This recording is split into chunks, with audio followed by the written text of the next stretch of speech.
Okay, so with it being the weekend, we know full well that the guys over at Arrowhead go a little bit quiet so that they can just enjoy some peace and quiet of everybody screaming in their face that the mechs aren't strong enough. We have got a load of stuff coming from the Reddit from you guys today, and this stuff is actually juicy as hell. We're going to be talking about the mechs to begin with, just so you guys can keep up to date with it, and then on top of that, we're also going to be talking about some new features in the game, and I want your opinions on them, and some ways of working inside of the game that you may not have known actually existed. Who knows? You may have even got your new style from this video. Let's dive on into what we've got today. If you haven't already, smash that beautiful blue thumbs up and subscribe with post notifications turned on. It'd be greatly appreciated. On top of that, check out our sponsor, Control Freak, the #1 in controller gaming aiming. That's right, we made it rhyme. But not only that, we also have a code for you guys at 12% discount if you use code CloudPlays via the link in the description. Yes, that's right, it's much better than 10. But with that being said, let's dive on in to what's going on in the Helldivers 2 scene today. So starting off, obviously the exosuits have just been released and they've just launched and everybody's had a load of fun with them, although we are very quickly figuring out that they are not heavily armored at all, like this post right here with 7.7k votes states there was really no need to lie like this, and it states the XO45 Patriot exosuit, a heavily armored walking exosuit equipped with rocket launcher and heavy machine gun. Now it's pretty much near enough true, it's just definitely not heavily armored. Now a lot of you guys are kicking off about the exosuits and want them to be buffed so that they've got a bit more armor to them, but I think you are misunderstanding the reason for their usage, and this next Reddit post actually nails it down to the ground based on Arrowhead's decisions with the mech suits in Helldivers 1. So right here we've got this post with over 10,600 upvotes stating Arrowhead refused to debuff mechs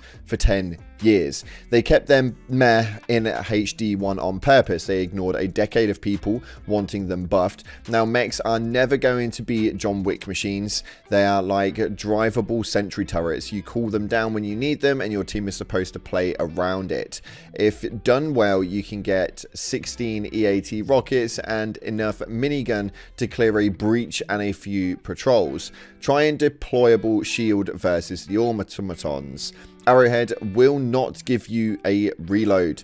They will not make you walk faster. They might let you use stratagems while piloting like in HD1. Good luck. And there's an edit to this one stating, some of you don't read too well. I'm speaking to the people posting a gazillion threads who think that the mechs are trash and need to be immediately buffed because they expected Gundams and Titanfall mechs. This is very true, and I think this is something that people seem to misinterpret. Everything in this game is used for a strategy purpose, whether it's a stratagem or a support weapon or the mechs or however you want to work it. Everything is used in a support method basis. If they gave you a mech and you were able to stamp the ground the entire way through each of your missions and reload your rockets and reload your minigun and just consistently have it until your mech blew up, it would be never ending, and some of you guys would never come out of them, which kind of defeats the idea of what it is that they were meant to bring to the table. At the moment, as far as I'm aware, all of you guys are still having the ability to utilize the mechs inside of the game. It's still an available move, and you guys don't have to actually unlock it just yet, although it's always going to be helpful to unlock it because they are good fun. They're not that great close range though. They're definitely a lot better at a longer distance. They don't take very much damage at all. So please bear that in mind. Keep it at a longer range and you'll find a lot more usage out of your mech.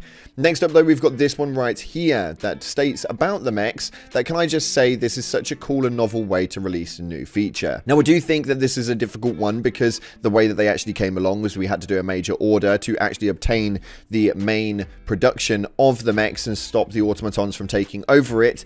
And then once we finally done that, obviously all the servers went AWOL and everything crashed down. But what we are forgetting is the way that this actually got put into play. This wasn't just a random update where they just plonked something in there for you to utilize. This post right here says it nicely. Like most games when content drops, it isn't woven into dynamic story. that the players take part in. But here the game sprinkles in some mechs out and about for missions on the planet where they are being produced, and then upon liberating it, we get access to it. The mechs didn't get added to the game. We fought and died for those mechs. Let us take a small moment to remember the fallen divers on Teng Quan, who gave their lives so that we may have these weapons to win the war. Very true. I think it's actually incredible, and it was such a really, really subtle way of inputting these in that people really don't take too much advantage of that. If we look at a lot of other like looter shooters and live service models, they just don't do it that way. They just go, it's content day, plunk, there you go.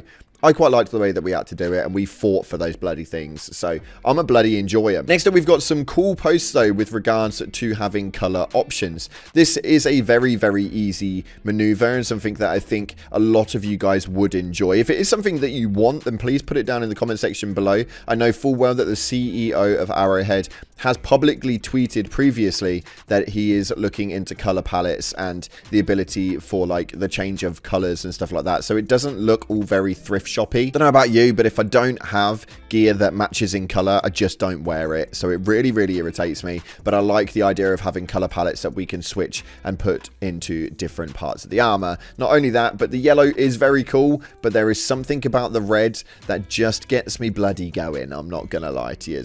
If you could switch your standardized armor into any color alongside the black, what would yours be? Let me know via the comment section. Now, before we get into these really, really cool things that you guys need to give a try on, we're giving away a copy of Helldivers 2, and if you've already got the game, then you guys can win the money's worth in super credits. Now, if you want that, it's extremely simple. What we're doing, we're going to be giving quite a few away over the next month, so make sure you stay tuned to the channel, but head down to the comment section right now and stick a blue love heart in the comment section. We're loving the fact that it's the weekend and we now get to play Helldivers until Kingdom Bloody come. So blue heart in the comment section below, and we can get some conversations going and get you guys entered in to this giveaway.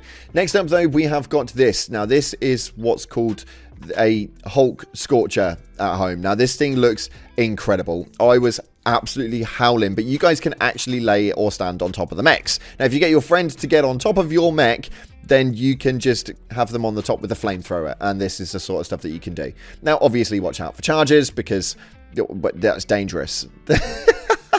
But you guys can have a lot of fun with this, and it is really, really enjoyable. Give it a try. Record some clips and tweet them to me. I really enjoy watching these sorts of things. Or pop it up on Reddit and send me a link via the Discord. The link is in the description for that one. You guys can join at any point. 3,000 people in there now. You guys are incredible. Not only that, but this one actually shocked me big time. Now, if you get into the harder missions and stuff like that, you are going to find that the extractions sometimes get a little bit hairy, and especially if you've not got any stratagems left, you are going to struggle quite abruptly. Now, this guy actually has a clip which has only received 179 upvotes, and I think that that's a shame. So on the final link in the description, head on over and show this some love with some upvotes, because it deserves it. I didn't even realize that a stealth extraction versus the automatons was bloody possible. This is definitely something that I want to test out and trial, because this is a lot easier than the absolute carnage fest that I have to go through when I extract over at the automatons.